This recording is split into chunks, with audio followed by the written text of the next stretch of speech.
Can you help clear up confusion about teas? We hear a lot about green teas, black teas. I mean, there's so many different kinds out there. Yeah. How do you sort that out in terms of health benefits or trying to get the benefits from each specific tea? They're so popular right now. Yeah, let's make sure we understand what we say tea. Okay. We're not talking about herbal teas like peppermint, spearmint, chamomile, which are called teas, or infusions. We're talking about the tea plant. So we're talking about black tea, green tea, white tea, oolong tea, etc. And then there's always Earl Grey and all these other things which are basically flavored black teas that contain various types of herbs or oils in them that gives them a little bit of a flavor, like bergamot oil, I think, and Earl Grey tea and that kind of stuff. They're all from the same plant, the tea plant, the Camellia sinensis. The green tea is the tea that's been dried but has not been fermented. If you allow the leaf to dry, just to kind of, before you dry it, you kind of let it go through a process, it'll turn into oolong and eventually black tea. It's the same tea basically, but there's chemical reactions going on in the tea as it's processed. The green tea contains most of these catechins, or some people call them catechins. They're phenolic compounds that are actually highly antioxidant, and they're found in lesser degree, and in some cases not found in black tea. So the green tea is where most of the focus is in modern research, although there has been some research still on black tea, because in China you see more black tea use consumption than you do green tea, but in Japan you see more green tea consumption than you do in black tea. So that's part of the way it's a cultural thing. But it's the green tea that has these compounds, these catechin compounds that are so interesting, that are highly antioxidant. The one most famous one goes by the, it's epigallin catechin gallate, so it's EGCG. We see that a lot, standardized, these standardized extracts or standardized products that contain these different catechins.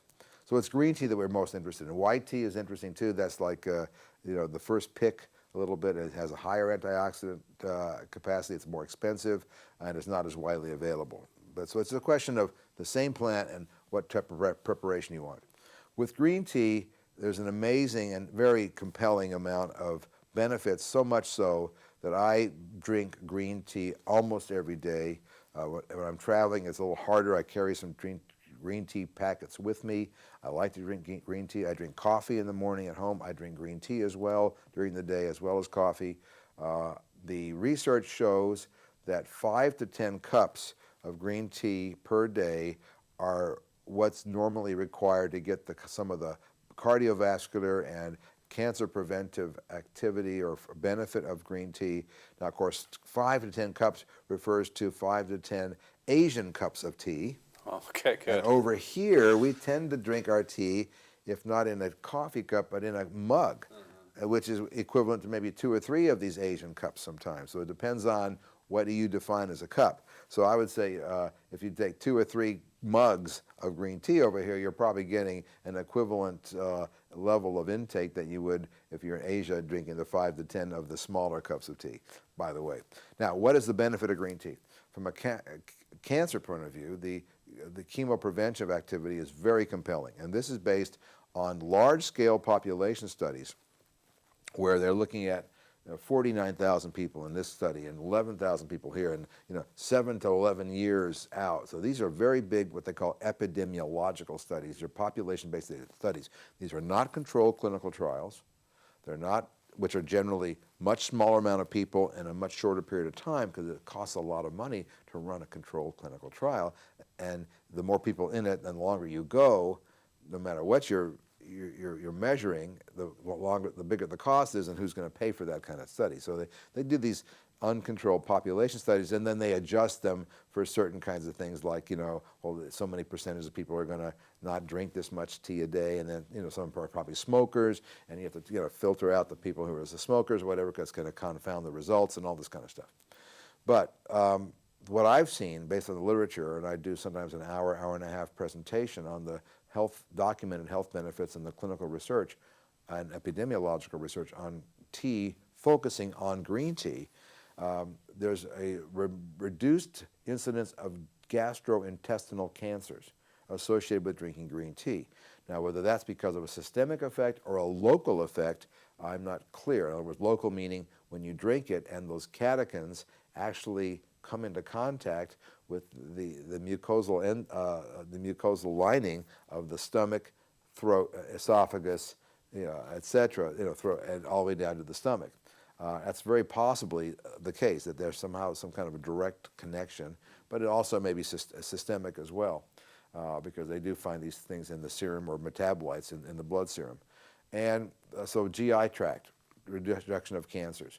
I don't believe there's any evidence that suggests that green tea consumption might reduce the risk of breast cancer, but there are some data suggesting it might reduce the risk of prostate cancer. So there are good data coming out all the time showing that there's a chemopreventive effect of green tea.